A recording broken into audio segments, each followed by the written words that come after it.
एक नाथ खान ने अपनी मुझे बात बताई, मैं बयान खत्म कर रहा हूं। क्या लगा, मैं चला गया एक महफिल में, वहां एक पीर साहब बैठे हुए थे। मैंने शेर पढ़े, दो चार इशारे पीर साहब की तरफ किए। पीर साहब का हाथ गया जेब में, दबा के जबरदस्त, बहुत कमाया मैं। फिर कहने लगा कि वो मैं हज पर जाना था मुझे, पीर साहब ने भी हज पे जाना था। मैंने सोचा चलो साथ ही चले जाएंगे, लेकिन वो जा नहीं सके, पीर साहब रुक गए। तो मैं चला गया हज पर, वापस आया, उसी जगह नाथ खानी हुई। मैंने कहा चलो आज भी पीर साहब होंगे, थोड़े दो चार इशारे होंगे तो अच्छा मिल जाएगा। लेकिन मैं वहां पहुंचा तो वो पीर साहब थे ही नहीं। अच्छा जी ठीक, कोई बात नहीं, ठीक। तो वो पीर साहब थे ही नहीं।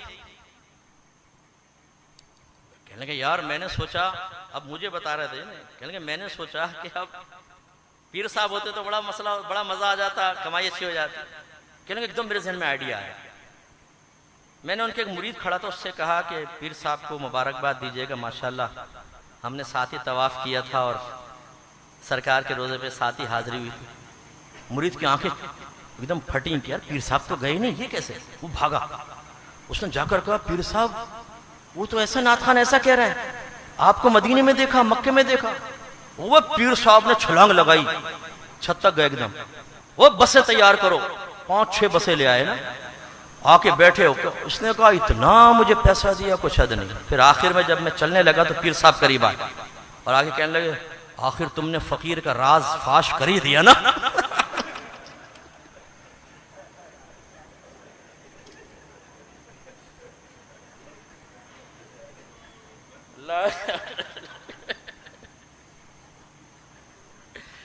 भाई नाथ खानो तुमसे हाथ जोड़ के माजरत, हर एक नाथ खान ऐसा नहीं होता, लेकिन तुम में बहुत सारे ऐसे भी होते।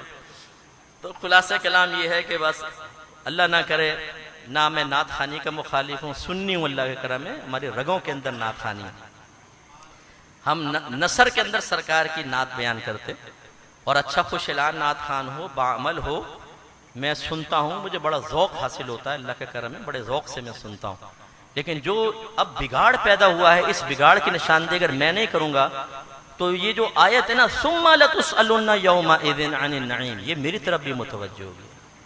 अल्लाह ताला मुझसे अगर फरमाएगा तुम्हें इज्जत दी थी, तुम्हारे बहुत से लोग तुम्हारी बातें सुनने और मानने के लिए तैयार थे, किस चीज़ ने तुम्हारी ज़बान को रोका? पैसों ने? इनकी ज़बान से निकलने वाले तारीफ़ी अल्फाज ने? या तुमने अपनी शख्सियत को तनकीद से महफूज रखने के लिए कि मुझे कोई बुरा ना कहे? क्योंकि हमारे बाज इसीलिए कुछ नहीं कहते, यार हम क्यों बुरा बने? भाई बुरा बनना पड़ता है।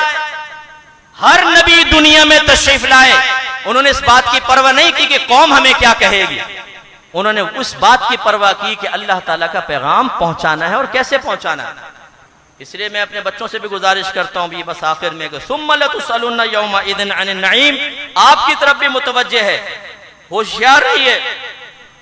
अगर आपने ये जो आलिम होने की नेमत है, इल्म की नेमत है, इज्जत की नेमत है, अगर आपने इसका सही हक अदा नहीं किया तो हो सकता है मैदान माशर में अल्लाह ताला हमें खड़ा करे और हमसे